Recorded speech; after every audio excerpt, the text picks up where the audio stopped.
On est parti.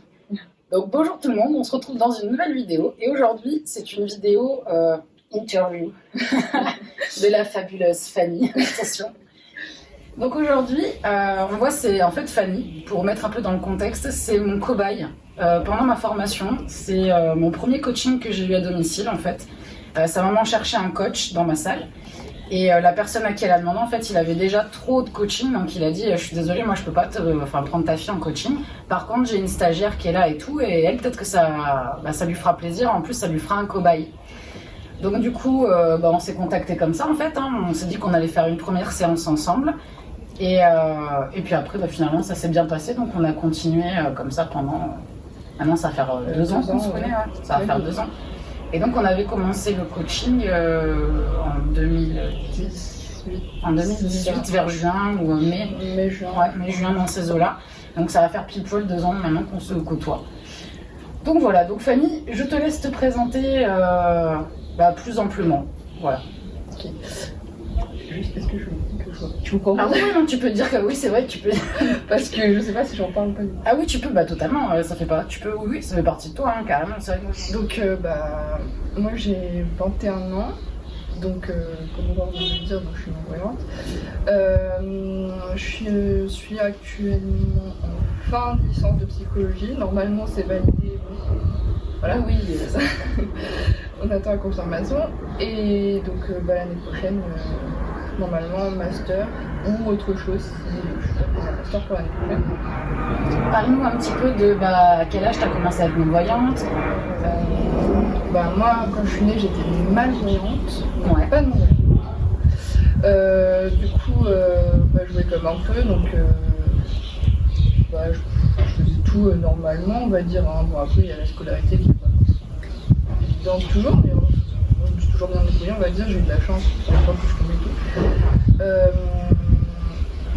Et après, à l'âge de 13 ans, je crois, je sais jamais si c'est 12 ou 13, mais 13, je crois, ouais. Où j'ai perdu la vue, donc j'ai eu un décollement rétine, plein de problèmes aux yeux, et voilà.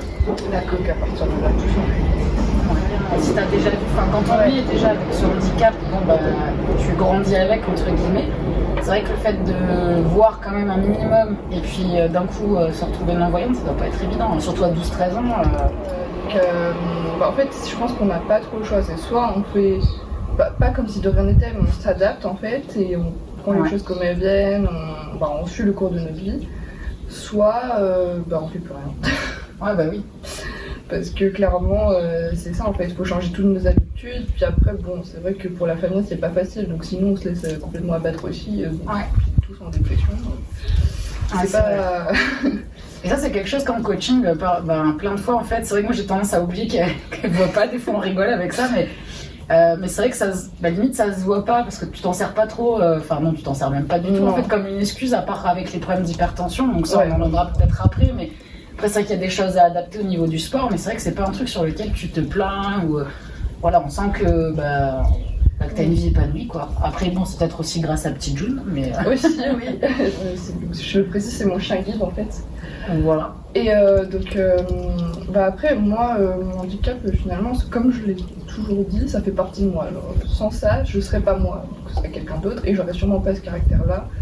Enfin, je serais pas comme je suis finalement. Ouais, donc positive attitude à fond. Oui, c'est ça. Mes parents détestent quand je dis ça, mais moi, je considère limite comme une chance, on va dire. Ouais. Ça m'a permis de faire plein de rencontres, plein de choses que j'aurais pas vécues, comme avoir un chien 24 heures sur 24 avec soi, c'est quand même génial.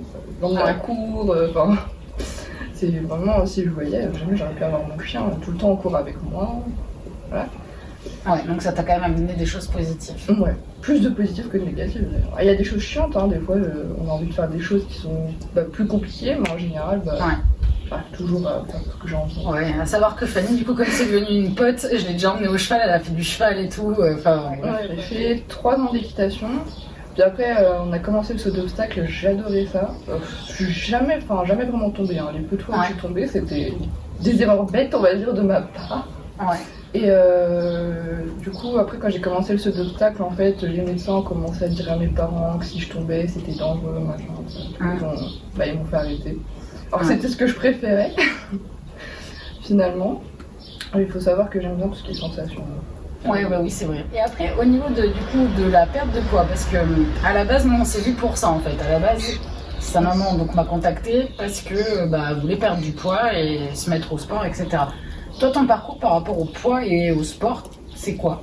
Alors en fait, quand j'étais petite, moi j'ai pas mon souvenir, hein, je dis ce que ma mère m'a dit. Donc j'étais très grande et mince. En fait, elle galérait à m'acheter des vêtements parce qu'il fallait qu'elle resserre tout au niveau de la taille et j'étais très très fine mais très grande. Je connais plusieurs personnes à qui ça l'a fait, je sais pas si ça joue vraiment, mais à partir du jour où je me suis fait opérer les amygdales, ça a été fini. Là, j'ai commencé à prendre quand même beaucoup de poids. Je crois que c'était vers l'âge de... Après 4 ans, on va dire, vers 6 ans, on va dire, j'ai commencé vraiment à prendre du poids. Et après, mes parents, ils me disaient de pas manger, mais bon, enfin, de manger moins, pas de pas manger. Manger moins, de faire plus attention, manger des légumes, mais bon, à un enfant, dis-lui manger des légumes, si tu le forces pas, Mais à l'adolescence, quand même, je mangeais clairement beaucoup, mais après, voilà, le poids s'est installé, et puis finalement, j'ai continué de prendre. Et j'ai jamais perdu ce que j'avais en trop. Et t'as jamais fait de régime Non. De régime, en fait, hein. Non, en fait, déjà dans ma famille, on est quand même assez costaud. Voilà, donc c'est pas hyper... Enfin, il disait que oui, j'étais en surpoids, tout le monde le voyait, alors on me faisait les réflexions, mais alors moi, clairement... Je m'en foutais, mais totalement. Et qu'est-ce qui t'a décidé du coup à changer, à te dire bon vas-y maintenant je me prends en main En fait au départ quand j'ai commencé le sport c'était parce qu'il y avait eu un petit événement un peu dur et que j'avais besoin de me changer les idées, j'avais besoin de décompresser, de me défouler tout ça. Donc alors au départ c'était plus ma mère qui voulait que je perde du poids, moi je clairement t'as vu hein, je m'en foutais, je faisais du sport, ça me faisait du bien, mais après voilà, j'aimais le sport, mais j'avais pas forcément envie de perdre du poids. Toi tu faisais du sport plus pour bouger et pour se faire du bien, quoi. C'est ça. Puis en fait, à force de discussions qu'on a eues beaucoup de fois, oui, parce qu'au final, j'essayais quand même de perdre un peu, mais sans m'y mettre vraiment. Voilà. Avant que je me décide à perdre du poids, on a aussi vachement travaillé sur tout ce qui était stress. Oui, c'est vrai. Parce que en fait j'avais tellement de choses en tête, je pense que pour perdre du poids, il faut vraiment être disponible dans sa tête. Faut que ce soit une période où on va bien, où on est motivé, où on n'a pas 20 000 trucs à penser ou qui nous C'est un peu tout ce qu'on avait dit d'ailleurs. Ouais, c'est ça. À cette époque-là, je t'avais dit il va falloir y aller par étapes, ça prend du temps. Faut d'abord commencer à bouger, c'est déjà bien, pour se faire du bien psychologiquement puis pour bouger. Et dans un deuxième temps, après, on essaie de gérer son sommeil, son stress. Toi, t'étais en période d'examen. T'avais un petit peu la pression, des trucs personnels aussi. Donc déjà gérer ça, et quand tout ça s'est posé, après on a commencé à parler alimentation. Je t'ai dit va falloir faire des changements. Moi je suis pas nutritionniste, c'est ça, hein. Moi je suis pas nutritionniste, je peux te donner des conseils. Maintenant je peux pas te donner de quantité, c'est ce que je t'avais dit à l'époque. Je t'avais dit le top ça serait que tu prennes une nutritionniste, parce que ça va révolutionner ta vie, elle pourra te faire un plan alimentaire par rapport à ce que tu as besoin vraiment, et tu vas voir que ça va enclencher. Parce que les premiers mois, on a vu des pertes de centimètres quand même, le fait de bouger. J'avais perdu 1 ou 2 kilos. Et c'était dommage parce que finalement, c'est un peu des efforts, puis après, on repart dans des mauvaises habitudes, puis des efforts. Puis au final, ça avançait pas vraiment comme ça devrait, donc ce qui était un peu dommage. Et après, quand t'as appris la nutritionniste, là, le combo des deux, c'est ça a bien marché. Révolutionnaire, quoi, je veux dire. Sans frustration en plus, parce que... Ah oui, mais franchement, moi, déjà ça a été un déclic, mais du jour au lendemain en fait. À force de parler et tout, un jour je me suis levée, je me suis réveillée, j'étais encore dans mon lit, j'ai pris mon téléphone, j'ai cherché sur internet, j'ai appelé une nutritionniste.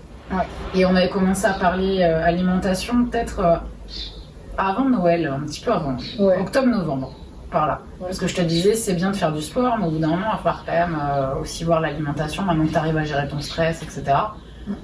Donc voilà, gérer le stress. Peut-être que je ferai une vidéo sur le sujet en fait, parce que ça t'avait fait du bien. Hein, ah oui, quand même. Même encore aujourd'hui, tout ce qu'on faisait, méditation. Et la respiration, le yoga un petit peu. Yoga, tout ça m'a vraiment aidé, même sur le plan, on va dire, scolaire, hein, parce que moi je paniquais en fait dès que j'avais des examens. Enfin voilà, à l'écrit surtout, à l'oral ça va, mais dès que j'avais des examens ou des situations un peu plus difficiles à gérer, j'étais complètement stressée. Donc ça, on l'abordera parce que mine de rien, le stress, quand on stresse trop, des fois on mange ses émotions, c'est-à-dire qu'on va manger. En fait, ça fait un cercle vicieux c'est dommage quoi. C'est ça. Alors que gérer son stress, bien dormir, bon, des fois on n'a pas le choix, quand on a des examens, le sommeil, bon, des fois, après on a tous des besoins différents en sommeil, mais c'est vrai qu'avoir un sommeil réparateur, finalement, c'est pas le temps de sommeil qui est important, parce que ça varie suivant les personnes. C'est la qualité du sommeil, c'est-à-dire quand tu te lèves le matin, moi j'ai des nuits où je dors 12 heures, enfin j'exagère tu vois, mais où je dors beaucoup, je me lève le matin, je suis crevée. Et il y a des fois où tu dors moins, tu te lèves, t'as la patate, tu vois, mais t'as bien dormi, t'as bien récupéré. Donc avoir un sommeil qualitatif, c'est important, et en fait c'est lié avec tout le reste, avec une bonne alimentation, bouger, gérer son stress, en fait tout est lié, c'est vraiment une hygiène de vie globale. Et du coup je pense que t'as réussi à équilibrer ça, alors ça je mets quand même beaucoup moins la pression au niveau alimentation. Je me dis, bon, c'est pas grave, c'est une période un peu plus dure, puis après, dès que ça va mieux, hop, je reprends. Si j'ai pris au final, ce que j'allais dire, au final, tu prends pas 10 kilos quand ça t'arrive. Non, je prends 1 kilo, et puis dès que je recommence à manger normalement, ça repart. Voilà, non, mais c'est pour ça que des fois, il faut savoir aussi faire ordre des choses et prendre des priorités, parce qu'on peut pas tout gérer en même temps. Et il y a des situations qui dépendent pas que de nous en plus de ça, donc des fois on se met des stress supplémentaires alors qu'en vrai on n'a aucune action, on peut rien faire sur ce stress là. C'est ça. Donc au final, lâcher prise et se dire c'est pas grave, là je fais un petit peu moins attention et puis je vais reprendre les choses sérieusement, c'est juste qu'il faut pas laisser durer. Non, voilà. Il faut pas que ça va mieux. C'est ça, et puis il faut pas que ça devienne un foutu pour foutu. C'est ça. Maintenant c'est fait, voilà, on continue. Foutu pour foutu. Non, c'est sûr. Et puis même finalement en fait quand je me rends compte que quand je me dis c'est pas grave, je m'en fous, et finalement je fais plus attention, mais sans faire attention quoi. Comme mon cerveau, je le laisse faire un peu ce qu'il veut, je lui mets pas trop la pression, il va revenir au normal tout seul quoi. Ouais, donc tu disais. Du coup la première semaine c'est vraiment je trouve le plus dur parce que on change complètement notre alimentation quoi. Là c'est toutes les habitudes. Toutes les habitudes qui changent. Mais en fait moi la nutritionniste elle m'a laissé quand même énormément de liberté. Et en fait je me suis rendu compte que c'est pas si terrible que ça et qu'on pouvait quand même. Moi je me suis jamais privée en fait. Ouais, t'as perdu du poids mais tranquillement. Et puis ça n'a pas été une contrainte finalement. Limite ça m'a facilité la vie quoi parce que c'était plus facile de savoir ce que je devais manger ou pas manger le soir, le midi, au goûter, je peux manger ou pas au petit-déj. Franchement ça m'a facilité la vie, mais après ça devient des habitudes et d'ailleurs maintenant quand je remange un peu comme je mangeais avant, les jours où il y a des exceptions, par exemple si on a une soirée par exemple déjà quand je sors avec des amis je ne me prive pas parce que non mais c'est ce qu'il faut, ça je te l'ai toujours dit aussi. C'est vraiment, il faut garder un côté social, faut pas que ça devienne un truc qui te bouffe la vie, sinon ça sert à rien, tu peux pas tenir sur le long terme. C'est ça. Et même quand je pars en vacances, par exemple, mon but c'est juste de rester stable, c'était en tout cas de rester stable et de pas prendre, mais pas forcément de perdre. Et maintenant c'est toujours de rester stable, mais je cherche plus forcément à perdre. Donc je suis revenue dans un IMC normal. Donc après ça, si je repère, je suis contente. Si je repère, je suis contente. Si je on va dire, je suis pas. Je mettrai des photos avant-après. Alors, je mettrai les photos qu'on avait faites en sous-vêtements, mais je montrerai les cadrages pour pas qu'on voit tes fesses, juste pour voir le dos et le bidou, tu vois.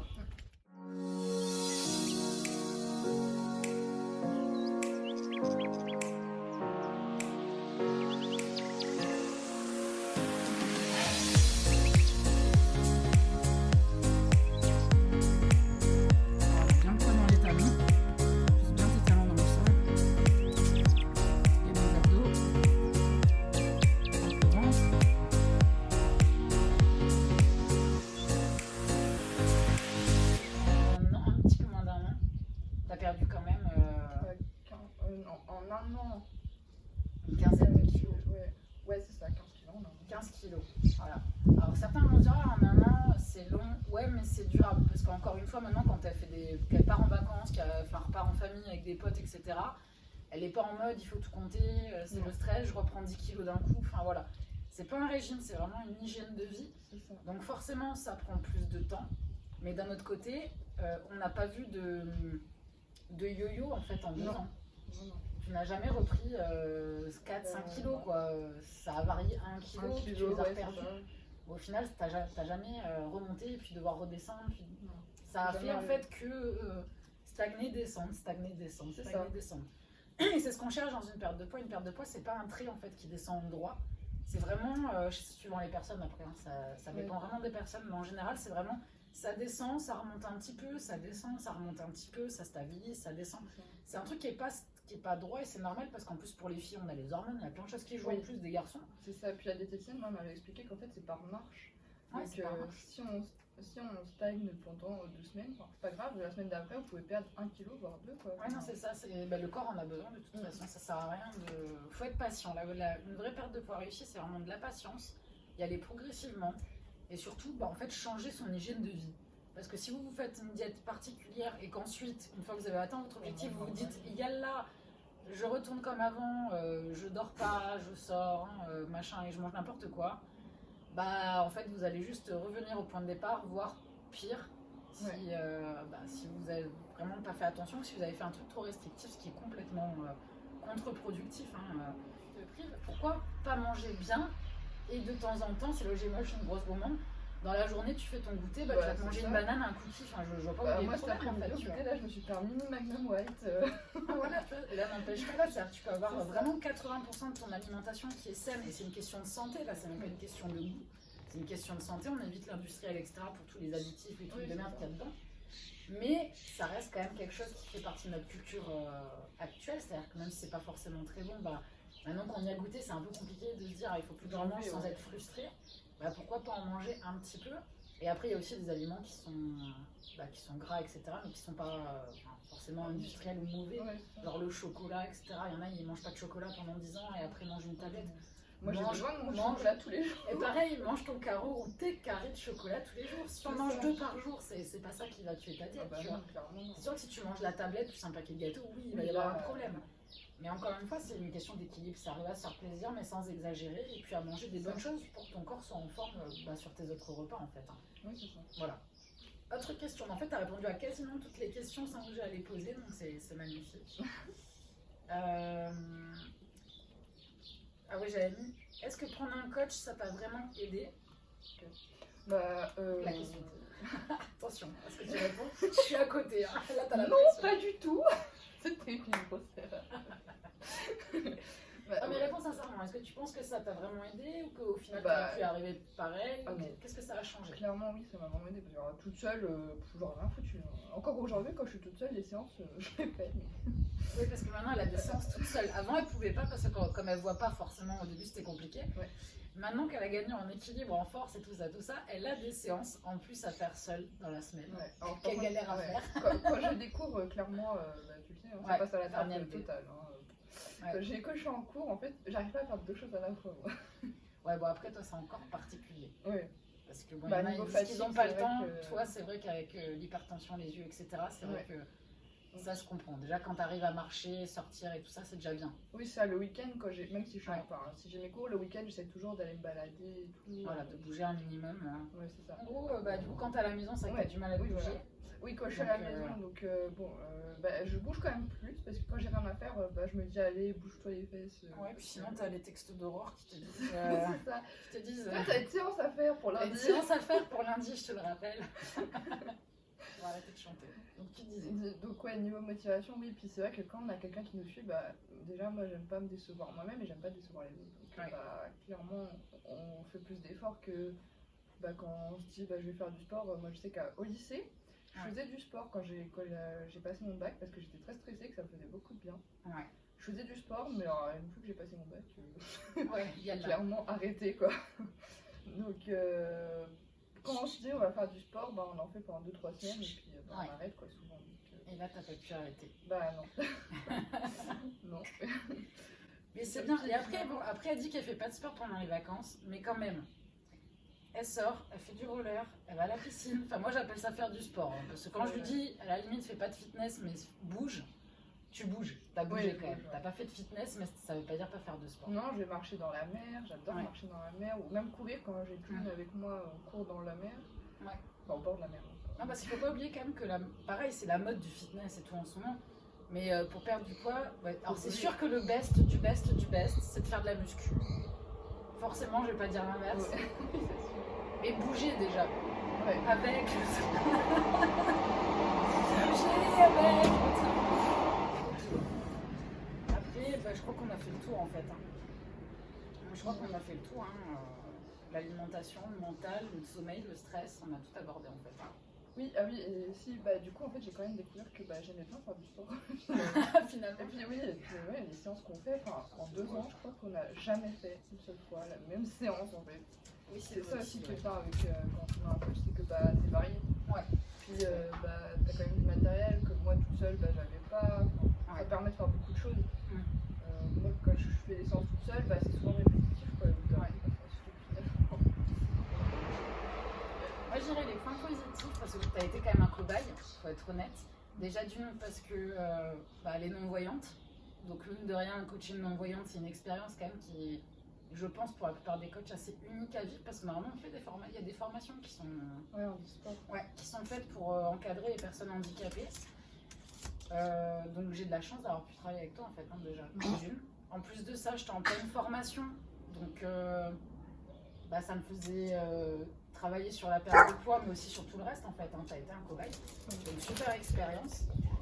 Et autre point bénéfique en fait, c'est de se rendre compte que c'est pas parce qu'on a un handicap parce que tu t'es pas plaint, il y en a peut-être qui s'en plaignent, mais c'est vrai que tu te dis putain, il y en a qui voient pas, il y en a qui ont des vrais problèmes, mais ça n'empêche pas de bouger, de faire des choses, donc c'est vrai que c'est super motivant et que tu vois vraiment la vie différemment. Dernier point positif en tant que coach, là ça n'a rien à voir mode personnalité, mais en tant que coach pendant ma formation, pour les consignes.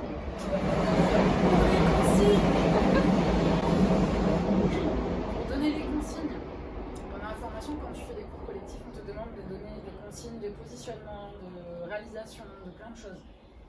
Et là, quand tu es avec un qui ne voit pas et qui du coup ne peut pas reproduire ce que tu fais, tu es obligé de donner un max d'indications. Tu es obligé d'expliquer un maximum de ressentis. Et franchement, ça m'a obligée à travailler énormément, que ce soit sur faire les exercices moi-même, les yeux fermés, pour me mettre à sa place et voir un peu comment elle se sent, quels mots utiliser, qu'est-ce que je ressens moi-même quand je fais certains exercices. Franchement, ça humainement, déjà, ça m'a appris, même pour moi, techniquement et humainement, énormément. De voir évoluer, de te voir être de mieux en mieux dans ton corps, d'être de plus en plus confiante en toi, de te tenir plus droite, d'avoir plus d'équilibre, d'être plus à l'aise dans tes mouvements, d'être plus à l'aise dans ce que tu fais au quotidien en fait. Mais je bouge tellement plus facilement. Même mes parents, quand ils me quittent, ils me disent mais t'es tellement plus. En fait, je m'appuie moins sur eux, je bouge plus naturellement et tout. Et je sais, même la posture, au début, t'étais toute traite, t'étais vachement les épaules en avant tombantes, t'étais pas sûre de toi-même quand tu faisais les exos. Là, on voit quand même qu'il y a je sais pas, il y a un changement d'attitude globale, même dans la façon de se tenir, de s'habiller, de se coiffer. Oui, alors ça a tout totalement changé là.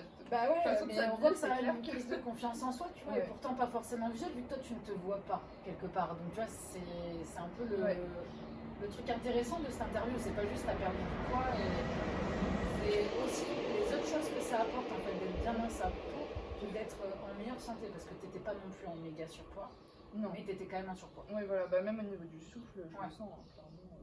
Même les genoux, etc. T'as déjà des genoux, des problèmes aux genoux. Ouais, c'est ça. Donc pour les genoux. Franchement, j'ai moins de douleur au dos déjà. Ouais. Alors qu'avant, j'avais quand même. De temps en temps, j'avais quand même mal au dos.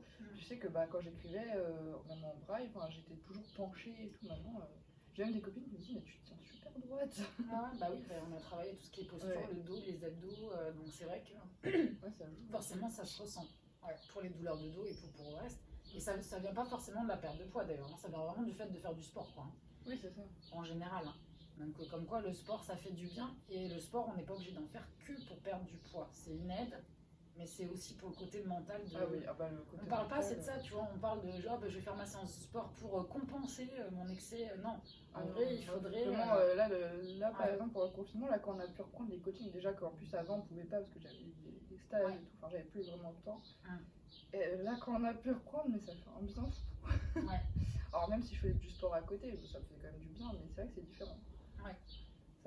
Mentalement ça fait vraiment du bien. Ça fait du bien. Et c'est là où la perte de poids c'est vraiment un truc global. Il faut pas compter que sur le sport, que sur l'alimentation, c'est vraiment l'hygiène de vie en fait. C'est ce qu'on disait tout à l'heure.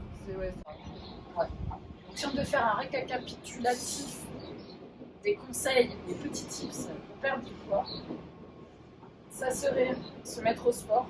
Peu importe le sport, c'est déjà bouger. Déjà commencer à bouger.